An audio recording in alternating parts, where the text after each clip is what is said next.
So what I want to do is I want to tell you that what we see is we see two models that have been going on in American history since the 1860s. And the two models that have been going on, there's variations of them. One's called a prophetic model. And what that is where people want to get words of knowledge or words of wisdom or prophecy, and they prophesy or they declare things over people and they get healed. You would see that in people like Catherine Coleman, Benny Hinn, those kind of people. That model works well. Obviously, when Jesus heals, all models work well. But when that works well, but it's very hard for most people to figure out how to do that in their everyday life. You can learn to do that in your everyday life, but it's just difficult. Okay. Then there's another model that we see out of the Bible, and it's called a pastoral model of healing. And today I'm going to teach you a pastoral model to healing because it just works great everywhere you go. You go to the mall, you can do this. You go out to dinner, you can do this. And what you're learning to do with this pastoral model of healing is you're learning how Jesus taught the disciples to do this. Jesus actually taught the 12 disciples how to pastorally heal people, and that's our goal. Okay, so we want to ask a question, how did Jesus actually train people to care for them well so that they would get healed? And that's our goal. Again, remember, it's easier to go to a meeting, have a bunch of people stand on a line, you knock them on the head, and they fall down, and you think, well, that's awesome. But you just can't do that everywhere you go. I tried for years. It just, it causes a mess everywhere I go. People are falling over and knocking things over, and it's hard to catch them, and they re-injure other parts of their bodies, and so I have to stay there longer and pray with them. And so this will help you. Now, when Jesus was training the 12, it's very interesting. A lot of people actually don't think Jesus modeled to the disciples how to minister to people, but he did all the time.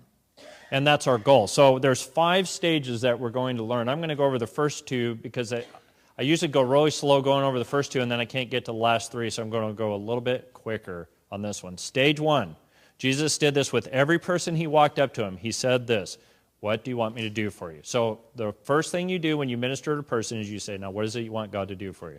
Well, I have pain in my neck or my foot hurts. And you're just asking questions. Now remember, you're not asking these questions because God doesn't know. You're asking these questions because you're trying to help the person in the process of receiving ministry, okay? And this is the most important part is they want you to know that you're listening to them, okay? So you ask them, where are you in pain?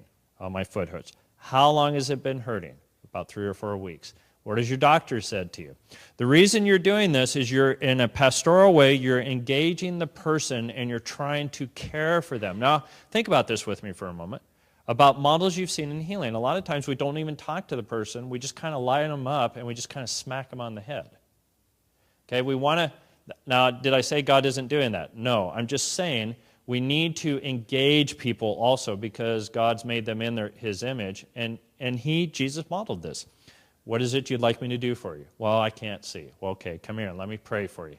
So he showed what we call a father's heart in the healing ministry, and that's what we need to learn. So you ask basic questions. How long have you had this? What does your doctor say? Those kind of things.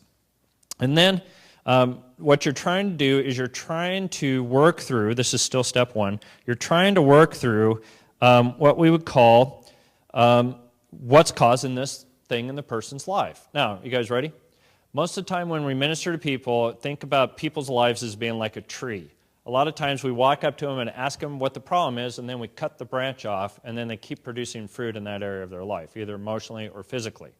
There have been a lot of times I've prayed for people physically. They feel better after I get done with them. 3 weeks later, they're struggling with it. Well, what happened?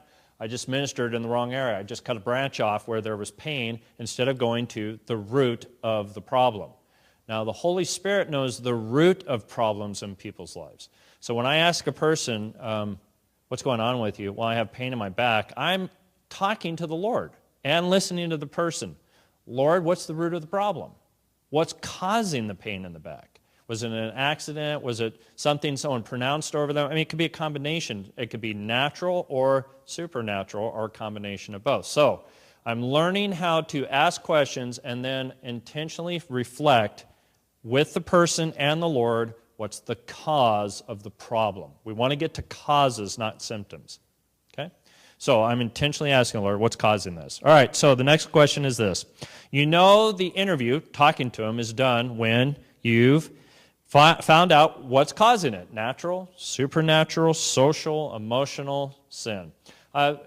Today, even when I was praying with several people would ask me questions like, did I get this because I did, and then they would say this or this. See, when you're talking with people, again, we have assumptions of why we have what we have or why we're not getting over what we can't get over. And what we're trying to do is we're trying to break through that and get to what we call the core of the problem.